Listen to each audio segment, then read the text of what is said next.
Christopher Hitchens' death from cancer at the age of 62 has ended his reign as perhaps the most articulate and contrarian intellectual of his generation. As vibrant on the page as he was at the bar.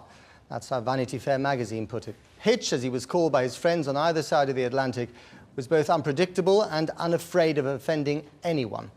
And offend he did. Passionate and opinionated, he once even set about telling Americans how to make a proper cup of tea. Jonathan Rugman looks back at his life. Well, there can be no other explanation for people wanting to vote for Governor George Bush of Texas except that he puts an end to the Clinton-Gore era. He thrived on verbal combat. He was a doyen of the left and then the right, though taking a stand against abusers of power was his one constant. I suppose we have to congratulate you on being absolutely 100% consistent in your support for unmentionable thugs and criminals. Christopher Hitchens argued about everything, and everything he did was to excess. Christopher lived, as he wrote, to maximum effect. He always had more, I think, of everything. He had more conversation. He had the most extraordinary full prose style. He could consume more cigarettes and wine and whiskey than anybody else. He could remember more lines of English poetry than anyone I've ever known. But it was the printed word which made his name. There were 17 books in all, and he loved making enemies in them. He wanted US Secretary of State Henry Kissinger to be tried for America's bombing of Cambodia. I did not have sexual relations with that woman. His book on the Clinton years was called No One Left to Lie To. He called Mother Teresa a lying, thieving Albanian dwarf, but that was just a dress rehearsal for his attack towards the end of his life on God himself. Once you assume a creator and a plan, it makes us objects in a cruel experiment whereby we are created sick and commanded to be well. I'll repeat that. Created sick and then ordered to be well.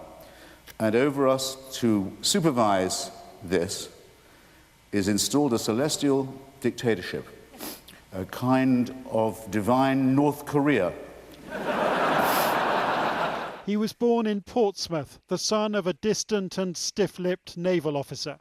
At Oxford, he hated losing on University Challenge, and he later boasted of sleeping with two men who ended up in the Tory cabinet. His literary set included James Fenton and, on the right, Martin Amis. But in the 1980s, the man they called Hitch turned his back on Britain for America. His creeping alcoholism meant he often looked as if he'd had a very long night before, but he could be funny about that too. On the whole, he said, observe the same rule about gin martinis that you would in judging female breasts. 1 is far too few, and 3 is 1 too many. Do try to eat the olives, they can be nutritious. He once described George Bush as abnormally unintelligent, but he'd witnessed the suffering of Iraq's Kurds, which made the Bush-Blair plot to topple Saddam Hussein seem irresistible. Either you are with us, or you are with the terrorists. Whether you liked what he said or you didn't like what he said, or agreed or disagreed with him, he had this incredible strength and formidable courage in standing up for what he believed. Because of Iraq, many on the left never forgave him. This is a bloated, drink-sodden former Trotskyist, lunatic. Mr. Galloway, you've insulted me now 3 times. George Galloway despised him, but the feeling was mutual. The man's search for a tyrannical fatherland never ends. The Soviet Union's let him down. Albania's gone. The Afghanistan and Czechoslovakia. The hunt persists. His last outrageous act was dying of esophageal cancer, aged just 62. But nobody could say of Hitch that he hadn't lived life to the full. Jonathan Rugman reporting. Well, one of Christopher Hitchens' great friends was the writer Ian McEwan, here posing with fellow author and friend Martin Amis in a photograph from Hitchens' autobiography. Well, Ian McEwan joins us now from his home in central London. Thank you so much for coming on the programme, and I'm very sorry for your loss. Yes, it's a very sad day. Now, there are so many great quotes by Christopher Hitchens, but also about him, especially today. And Graydon Carty, the editor of Vanity Fair, in one of them said, Christopher was a better writer drunk than most of us are sober. Would you agree with that?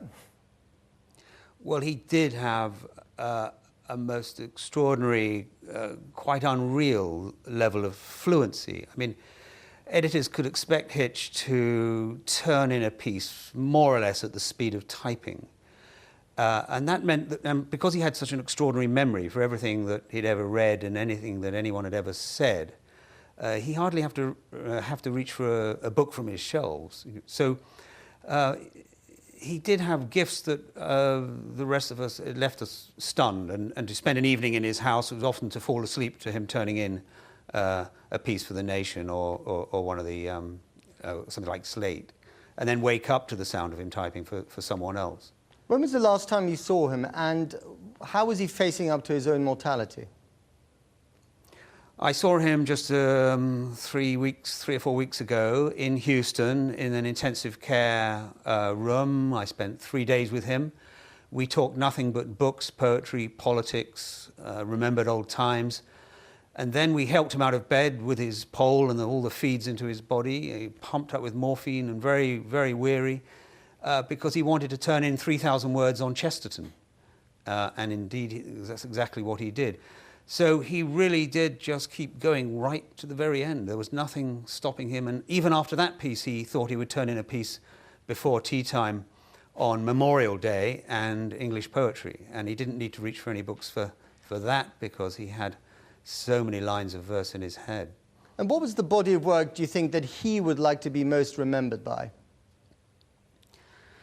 I think God Is Not Great, his broadside against religion, encompasses a great deal of his passion, fervour, love of argument, disregard for upsetting sacred cows and so on, and beautifully written. I mean, it reads really like a dream of a book.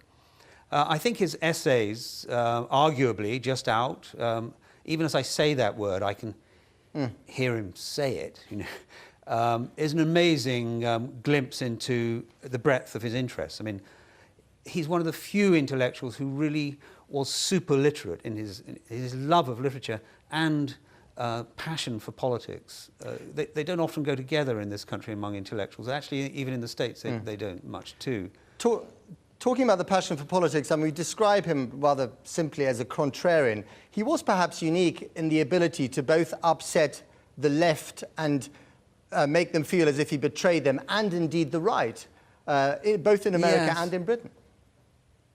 I think people often get him wrong politically. Many on the left think he drifted towards the right. That's just not correct, unless he was always on the right, because way back, when all of us were against the Falkland intervention by Mrs. Thatcher, Christopher was the only person I knew, only intellectual I knew, who was so passionately for it. And his argument was simple. It's a tyrant, Galtieri, an anti-Semitic fascist regime. If we take back the Falklands, that regime will fall and democracy will come to Argentina. Everything happened as he said it. He was a liberal interventionist long before the term was in use. And he stayed with that. He was part of the anti-totalitarian left. So he spoke up for intervention in former Yugoslavia long before anybody else did. So when Iraq came along, there was a dictator, there was an opportunity to dislodge him. He could not resist it. And all his arguments were from the democratic left. He did not move to the right. He just had some very unwholesome friends. That was his problem. Indeed. Well, one of them was, Tariq Ali, having been a friend of his, attacked him for being an irrelevance after his stance on the Iraq War. Do you think that Christopher was so contrarian that he became a one-off, or does society need people like him to scratch them up the wrong way? Well, we really do need people like him, but I don't think there are people like him, and certainly Tariq Ali is not even remotely in his league. And the fact that I'm sitting here talking to you and the column inches that will be filled today and tomorrow suggest to me that he meant a lot. I mean, he was recently celebrated in a theatre in England, in the Royal Festival Hall, with Stephen Fry. I sat with him as we watched that. And as the camera roved over the packed rows of people there, I noticed how young people were and how nearly all of them must have opposed his view on Iraq. And there they were in the Royal Festival Hall and in cinemas all around the country. He meant a great deal to very many people on many, many different fronts. And I think many young journalists can't resist him and can't resist his prose. Ian McEwan, thank you for sharing those thoughts about your friend on this very sad day.